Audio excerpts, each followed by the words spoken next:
Alors, c'est la mi-temps Yona. Donc, on est bien sur le site IPC, comme vous pouvez le voir, devant la Rolls-Royce du portfolio Intem 6, donc la 610 HT, qui a arrêté de produire pendant quelques heures pour les besoins de ce webinaire. Je vous propose, on a évidemment préparé quelques-unes. Celle-ci, qui va ou pas avoir un rendu sur cette caméra, donc évidemment une pièce auto, en Ultem. J'espère qu'on pourra voir la perfection de la finition sur cette caméra.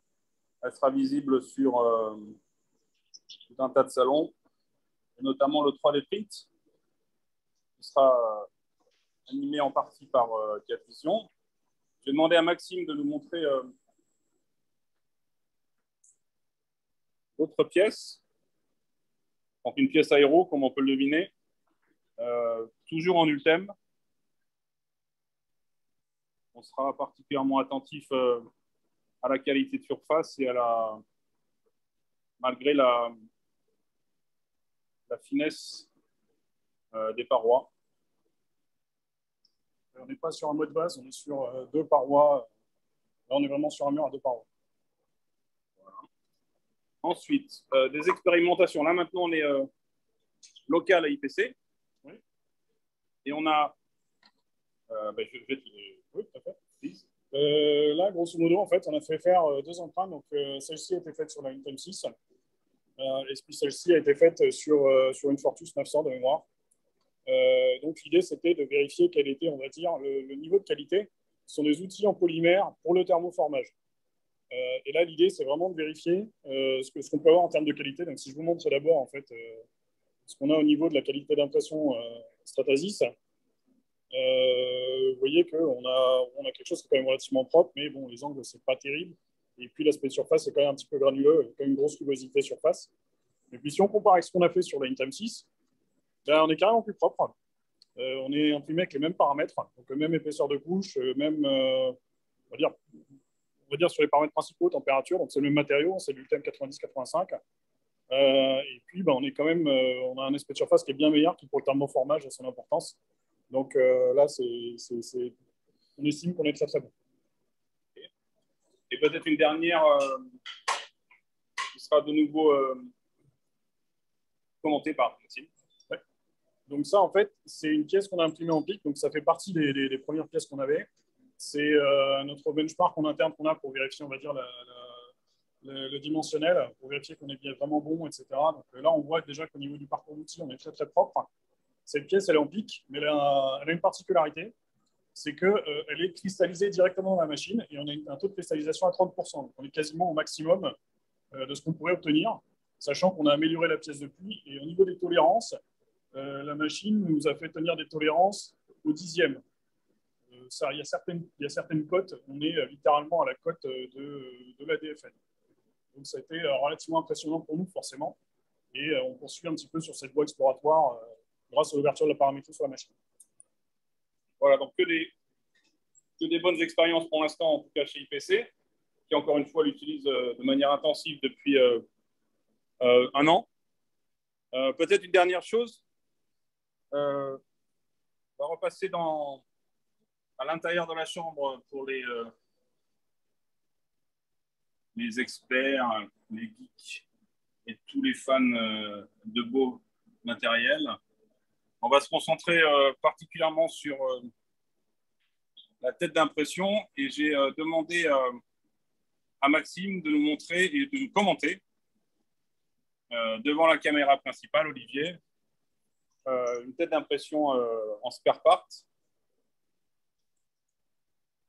Donc, on a reçu une tête d'impression, une tête d'impression de rechange, justement, pour certaines nouvelles fonctions. Donc, c'est un refroidissement liquide sur les têtes et c'est vraiment du plug and play. Là, on a vraiment deux prises ici pour tout ce qui va être fluide et puis les deux prises pour la ventilation, pour tout ce qui est alimentation électrique, etc. C'est vraiment du matériel industriel. Il y a quand même un gage de qualité, on le voit de toute façon par rapport à l'architecture. Donc, c'est plus de l'imprimante de bureau à ce niveau-là. Hein. Là, nous, voilà. OK. Merci. Voilà, c'est ce qu'on a prévu de vous montrer en vue hélicoptère sur la 610 qui reste là. On a maintenant, moi j'ai quelques questions à poser à Maxime pour le bien de tout le monde. On a une 610 achetée qui est là et qui marche de manière intensive. Comment elle est arrivée là? Pourquoi?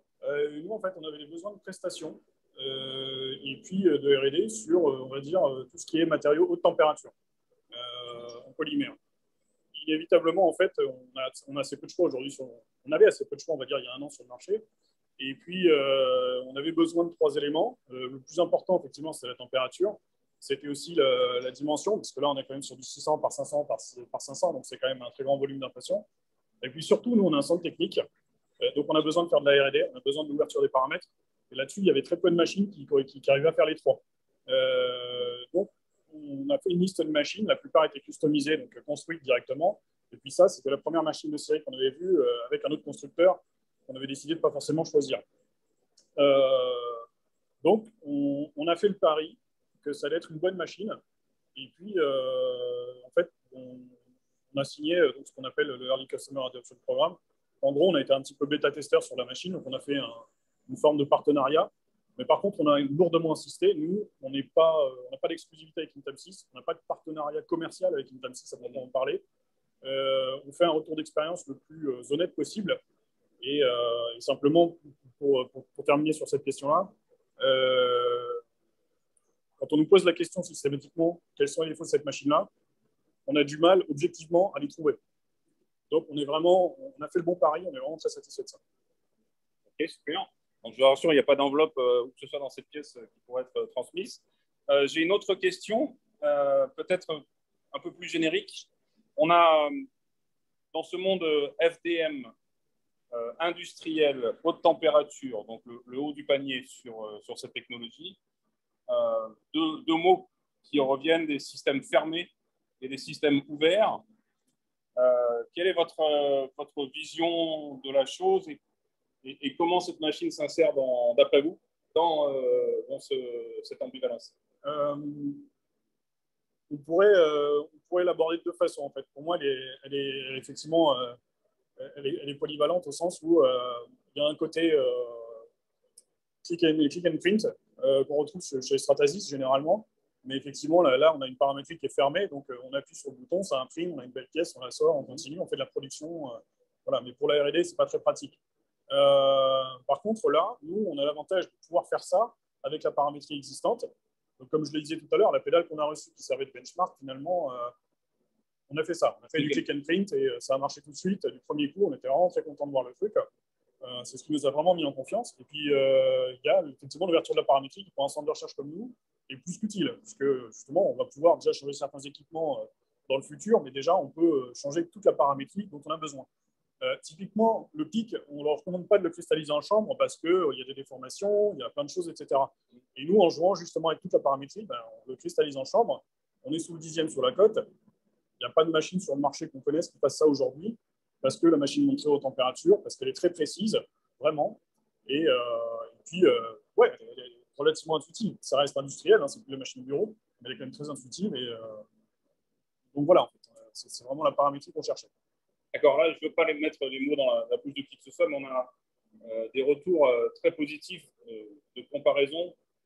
Toutes les opérations, toutes les préparations, tous les protocoles semblent, on va dire, simplifiés avec cette machine. C'est très simple. Est-ce que c'est ça oui, vrai, le constat d'un an d'utilisation? Oui, c'est très simple. Hein. Le plateau est génial. Pour nous, on a un plateau grainé, acier grainé avec du PEI. Il est top, vraiment. Hein. Même, on aime bien ce type de plateau. Il n'y a que 2 constructeurs aujourd'hui qui ont des choses aussi clean que ça. Pour tout ce qui est de la chauffe, c'est vraiment pareil, ça se fait tout seul. On peut maintenir la chauffe, on ne peut pas trop la programmer, c'est un peu tordu, mais voilà. Mais il y a quand même un certain nombre d'options. Très sincèrement, ouais, ça se fait très très simplement. Ok, merci. Et Intel 6, mon employeur, crâne sur la régulation thermique de la chambre et de la possibilité d'utiliser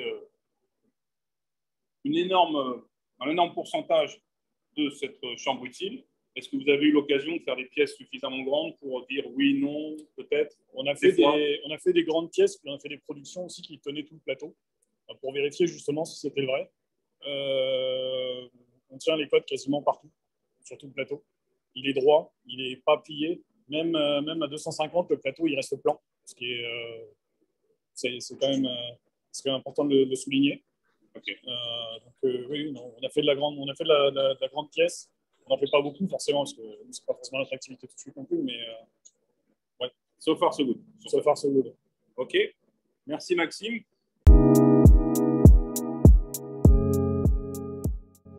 Rebonjour. Bonjour. J'ai fait un petit slide sur votre société, mais c'est certainement vous qui en parlerez le mieux. Je crois qu'aujourd'hui, vous êtes largement équipé en ce qu'on appelle nous en soustractif, c'est-à-dire en usinage. Oui, tout à fait. Oui, bonjour à tous. On est donc en effet, on est à la base une entreprise de mécanique de précision. On fait beaucoup donc forcément de mécanique par l'enlèvement de copeaux et on est spécialisé aussi. On a un bureau d'études en interne et on fait développement, réalisation de montage de contrôle. En l'occurrence pour la pharmacie et surtout pour la pharma concernant tout ce qui est plasturgie. Et on fait pas mal de montage de contrôle pour ça. Et on est venu par ce biais à avoir besoin en effet d'une machine d'impression 3D. On y pensait depuis un petit moment parce qu'on a besoin de prototypes, surtout en résine. Mais on a en local quelqu'un qui nous faisait les choses correctement, donc on n'a pas investi là-dedans. Par contre, on avait besoin d'une machine de volume assez important et on s'est réfugié vers Intamsys parce que c'est la seule machine qui fait ce volume-là et qui a une chambre qui chauffe jusqu'à 300 degrés pour avoir une meilleure stabilité du produit parce qu'en pharma, on a besoin d'avoir une stabilité de produit pour éviter qu'il y ait des microparticules qui se détachent.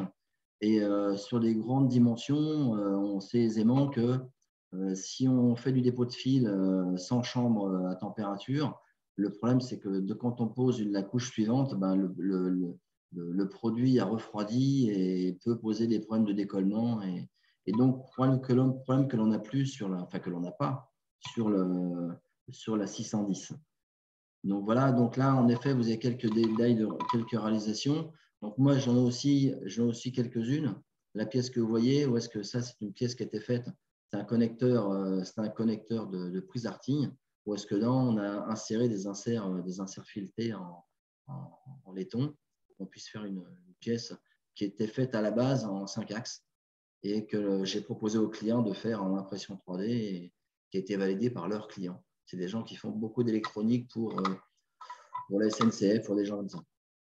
Et puis, on avait besoin d'une grande stabilité et de la rectitude.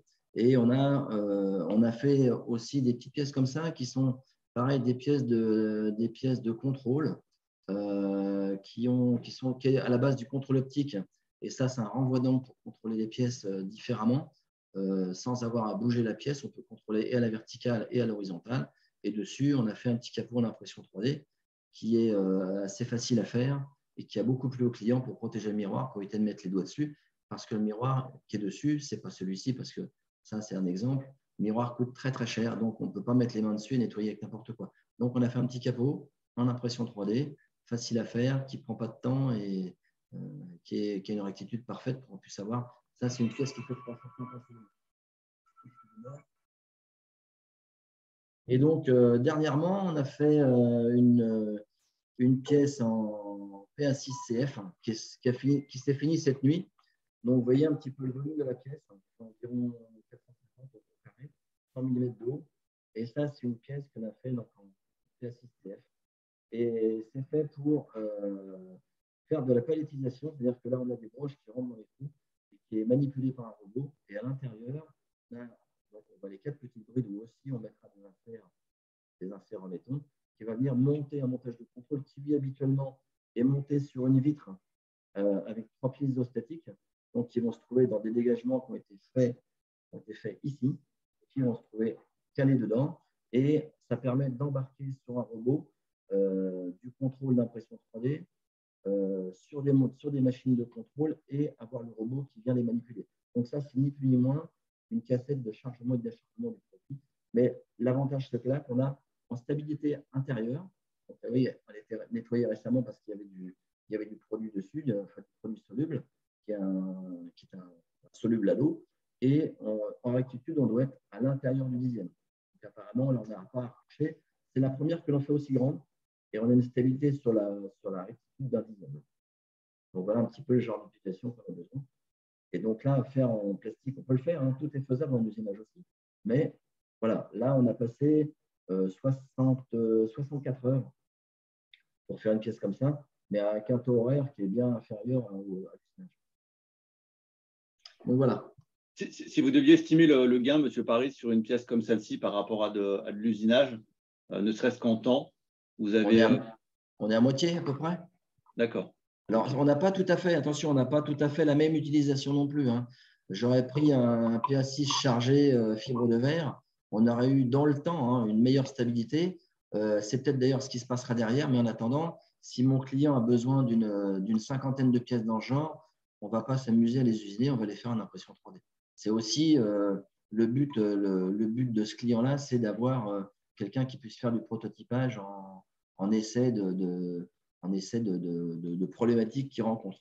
Alors, il y a aussi une chose, c'est que je suis passé aussi à l'impression 3D parce que j'ai des posages de contrôle qui pesaient environ 7 à 8 kilos et le CHSCT de leur société a demandé à ce que les posages soient inférieurs à 5 kilos parce que c'est des posages de contrôle qui sont en fin de chaîne et c'est les opérateurs qui les manipulent et qui mettent ça sur la machine de contrôle 3D et ils viennent les manipuler plusieurs fois par jour, d'où le fait de faire réduire le poids de ces composants et de faire des posages avec de la manipulation robot. D'accord. Ok. Donc, cette pièce est imprimée en creux à l'intérieur, j'imagine, en nid d'abeille.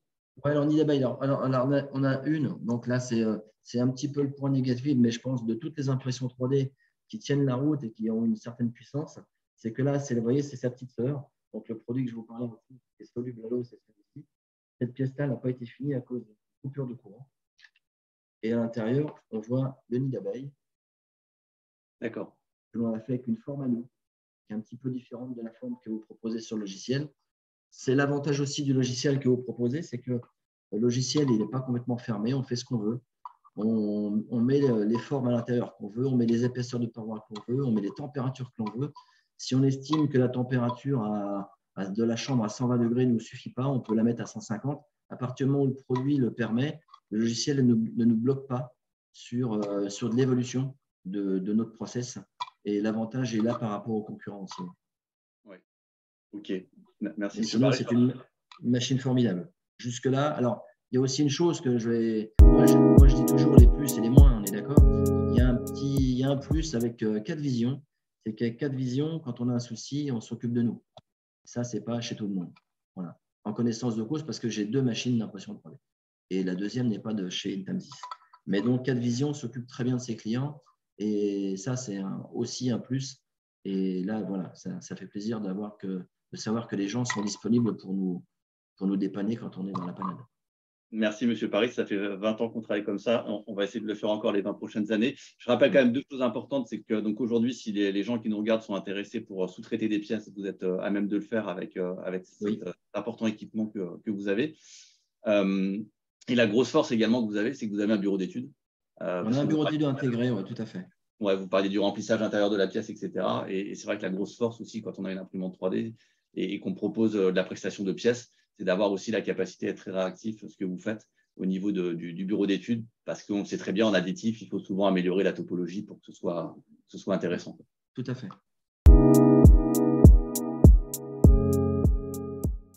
Monsieur Lambert, est-ce que vous nous entendez?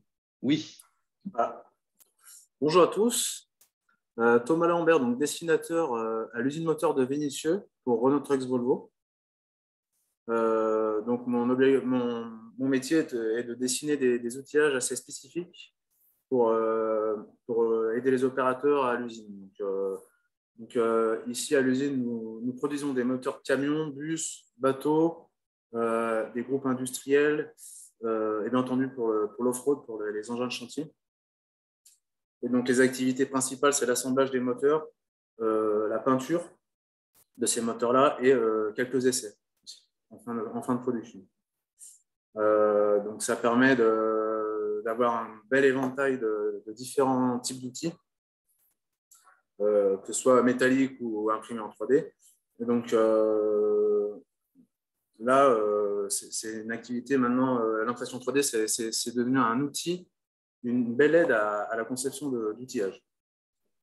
D'ailleurs, si je peux me permettre, Thomas nous fait confiance, donc Volvo nous fait confiance depuis 2014. Hein. On travaille en 2014 et pour la petite histoire, Thomas a su révolutionner le monde de l'outillage chez Volvo. Il faut savoir qu'auparavant, tous les outillages étaient faits en mécano-soudé et quand il a été question de mettre des outils en plastique, comme Thomas l'a dit, il a été un peu pris pour un fou. Hein. Vous n'avez pas été pris au sérieux, mais le constat aujourd'hui, c'est que voilà, vous allez voir les belles réalisations que Thomas. Pour commencer, il fallait bien choisir les bons sujets de démonstration. Donc oui, en quelques exemples de production, tout simplement, alors je ne vais pas parler de la partie prototypage, parce que c'est la partie la plus connue de l'impression 3D. Là, quelques outils de posage. Donc, cette pièce permet, elle se pose sur les kits de préparation. Les opérateurs préparent les pièces, la posent dessus en bonne orientation. Comme ça arrive en bord de ligne avec la pièce posée à la bonne orientation. Et bien sûr, avec protection, vu que c'est en plastique, moins de chances de rayer les pièces qui arrivent en ligne pour l'assemblage. Après, il y a tout ce qui est protection. Donc, cette pièce-là, par exemple, c'est pour la protection des opérateurs pendant le vissage avec les visseuses que l'on a. Donc, on peut imaginer la tête de la visseuse avec l'embout carré et la rallonge et la douille de serrage, par exemple. Donc ça, cette pièce, on la met autour. Et comme ça, durant le serrage, les gens, même s'ils mettent les doigts, ils ne sont pas censés le faire, mais même s'ils mettent les doigts sur la partie tournante, cette pièce-là vient protéger car elle tourne autour de l'axe. Donc cette pièce est faite en nylon PA12, chargé carbone. On a fait des tests avec le PA6, mais ça s'usait un peu trop vite. Et on a trouvé une belle solution avec ce PA12. Donc on a des quantités de pièces assez importantes qui tournent maintenant sur les lignes de production avec ça. Ça permet de sécuriser les doigts des opérateurs, on va dire. Une partie aussi, j'appelle ça le marouflage, donc pour la peinture, pour peindre les moteurs. C'est pas si simple parce que les pièces n'ont pas toutes besoin d'être peintes, suivant les clients. Donc, on a besoin de cacher des pièces avant la peinture. Donc, on utilise des caches. Alors, avant, c'était utilisé avec du scotch qu'ils entouraient autour d'un tube pour maroufler un tube, par exemple. Là, typiquement, j'ai dessiné un cache en TPU. Donc, on peut voir, c'est très souple. Et l'avantage de ça aussi, c'est que, contrairement au scotch qu'on retire et qu'on enlève à la fin, là, la pièce passe en cuisson avec le moteur. En cuisson, c'est moins de 100 degrés. Et donc après, on peut peler la peinture qui est dessus. Donc là, on en a enlevé beaucoup déjà. Donc ça permet de pouvoir avoir une pièce de marouflage réutilisable. Donc ça aussi, c'est un gain important de consommable. Donc pareil, même type pour maroufler un bouchon sur le moteur. Donc, ça, les gens sont bien contents de ça. Ça permet d'éviter de renouveler le stock d'outillage trop souvent. Et après, par exemple, là aussi, encore une pièce en TPU. Donc ça, c'est tout simplement un entonnoir pour les opérateurs qui veulent remplir leur caisse de bouchons. Ça évite d'en mettre à côté. Je l'ai fait en TPU, comme ça, on est sûr qu'au moindre choc, ça ne casse pas. Hein, on peut facilement le tordre. Et là, j'ai vraiment optimisé la taille du plateau de la machine. Je ne pouvais pas faire plus grand. Voilà. Après, qu'est-ce qu'il y a d'autre? Après, des outils des gabarits de contrôle. Pour contrôler des pièces avant montage, on vient checker 2 points d'une pièce pour voir si après, sur le moteur, elle pourra se monter. Ça évitera de bloquer la production en cours de route. Excusez-moi Thomas, oui. On peut dire tous ces exemples, vous les utilisez directement sortis d'impression. Oui, tout à fait. Ouais. Tout à fait. Maintenant, on a des matières qui résistent assez bien, donc on n'a plus besoin de passer par un prototype et puis après faire la pièce en acier. On utilise directement les impressions. Surtout que il faut savoir que ces pièces sont construites souvent avec plus ou moins de support, et notamment pour les pièces TPU, ce qu'il faut noter, c'est que malgré les géométries très complexes, le support qui sert à construire les pièces est soluble à l'eau uniquement. Donc ça se dissout très bien. Voilà, exploitable directement, sorti d'imprimante sans besoin d'adjuvants chimiques ou autres post-traitement. Oui, voilà. Chez nous, moins il y a de produits chimiques, mieux c'est aussi. Donc la dissolution à l'eau va très bien. Tout à fait. Donc Thomas, donc faut savoir que Thomas fait confiance à Quedvision depuis, on l'a dit, près de 10 ans. Quand on a choisi les solutions Intem 6, donc il y a quelque temps, Thomas nous a fait confiance et a souhaité étendre son parc d'imprimantes 3D, donc avec l'Intem 6 410, qui je crois est en train de tourner derrière. Oui, voilà. Votre choix pour continuer de nous faire confiance, Thomas, les premières raisons qui vous ont conduit à choisir la marque Intem 6, au-delà de Quedvision, bien sûr. C'est l'ouverture aux matières, aux différentes matières. Donc l'éventail proposé par Intem 6 de matières d'entrée à l'entrée de base est déjà énorme. Et aussi l'avantage, c'est d'avoir la machine ouverte, donc pouvoir quand même la faire évoluer et faire évoluer notre activité si une nouvelle matière viendrait à sortir révolutionnaire, on va dire.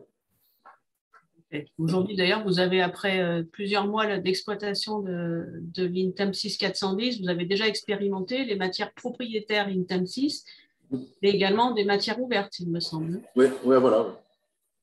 Voilà, sans souci d'impression. Parfait. Et au-delà du choix matériaux, en termes de votre retour sur l'utilisation de l'équipement, je crois qu'il tourne quasiment H24. Oui. Après, ce type de machine a beaucoup de réglages possibles que l'on peut faire nous-mêmes. Même la maintenance, on peut facilement débloquer si besoin. Simple d'utilisation, on est assez guidé aussi sur ce qu'il faut faire. Donc, très bien. Je pense qu'aussi, il y a quelque chose qu'on ne voit pas ici à l'écran, mais c'est l'aspect économique également. Par rapport aux autres constructeurs que vous possédez dans l'usine, le bilan est assez drastique. Hein. Aujourd'hui, vous avez pu constater une diminution des coûts de consommables, notamment divisé par 6 en moyenne. Oui. Pour des matières plus techniques, ça nous revient moins cher finalement. Tout à fait. C'est pas mal. Donc, à noter, voilà, un large choix de matières techniques à des coûts effectivement bien inférieurs à ce que vous étiez habitué à connaître sur des systèmes plus fermés. Et également la gestion des supports, on l'a dit, très peu de supports.